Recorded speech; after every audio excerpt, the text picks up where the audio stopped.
Le système nerveux est constitué de cellules spécialisées, les neurones.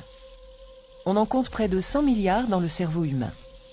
La fonction principale des neurones est de transmettre un message nerveux.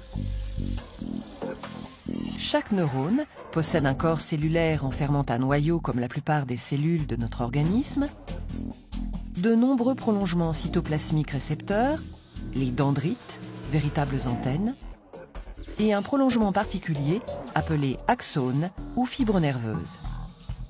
C'est au niveau de cette fibre que le message nerveux va se propager. Un nerf comprend les axones de nombreux neurones. Le message nerveux est l'ensemble des informations qui transitent de cellules nerveuses en cellules nerveuses. Ce message est de nature électrique le long d'un neurone. Il se propage toujours dans le même sens, des dendrites vers la terminaison nerveuse en passant par le corps cellulaire et l'axone. Voyons de plus près à quoi ressemble ce message nerveux.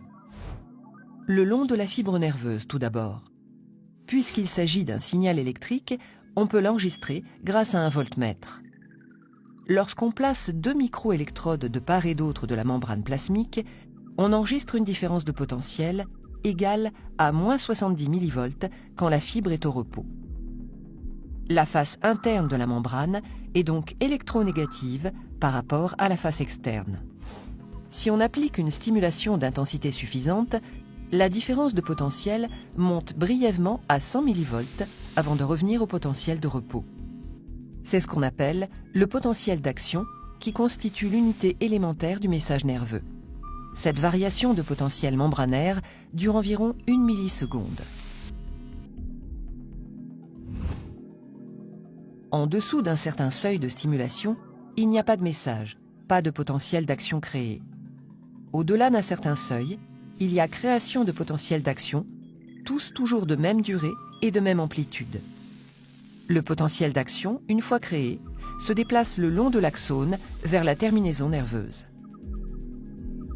Plus l'intensité de la stimulation augmente, plus le nombre et la fréquence de ces potentiels d'action augmentent. Revenons au parcours du message nerveux. Lorsque le signal électrique parvient à l'extrémité de l'axone d'un neurone ou terminaison nerveuse, il rencontre un espace appelé fente synaptique qui l'empêche de se propager à un autre neurone. L'arrivée des potentiels d'action à l'extrémité de l'axone du neurone 1 dit présynaptique entraîne la migration et la fusion de vésicules avec la membrane plasmique du neurone 2, ou neurone postsynaptique. Cette fusion libère les molécules enserrées dans les vésicules, appelées neurotransmetteurs. Ces neurotransmetteurs viennent se fixer aux récepteurs membranaires situés à la surface du neurone postsynaptique.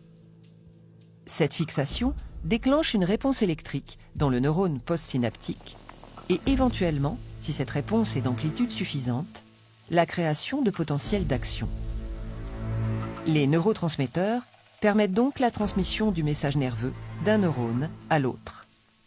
Ces molécules actives sont libérées par un neurone et réceptionnées par un autre sur lequel elles agissent. Ainsi, le message nerveux est de nature électrique le long de l'axone et chimique au niveau de la synapse. Une synapse peut être excitatrice si elle entraîne l'activation du neurone ou inhibitrice si au contraire elle la diminue. Un neurone étant relié à des milliers d'autres neurones, il réalise à tout instant une synthèse des informations reçues. On dit que le neurone intègre l'ensemble des messages électriques reçus par l'intermédiaire de ses dendrites. Ce processus d'intégration se réalise au niveau du corps cellulaire. Le neurone a donc pour fonction de traiter et propager les messages nerveux. Si la stimulation globale perçue est excitatrice, il génère un train de potentiel d'action ou message nerveux. Sinon, il restera silencieux et le flot d'informations s'arrêtera là. Le nouveau message transmis traduit l'intensité de la stimulation perçue grâce à la fréquence des potentiels d'action émis.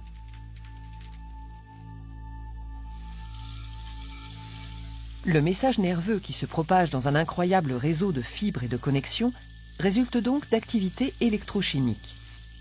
Il constitue un moyen de communication à l'intérieur de notre organisme. Un signal simple, le potentiel d'action, permet de véhiculer des informations très diverses. Sensations, pensées, commandes de mouvement, régulation. De la même manière qu'une impulsion électrique, un bit, est le support de programmes informatiques très variés.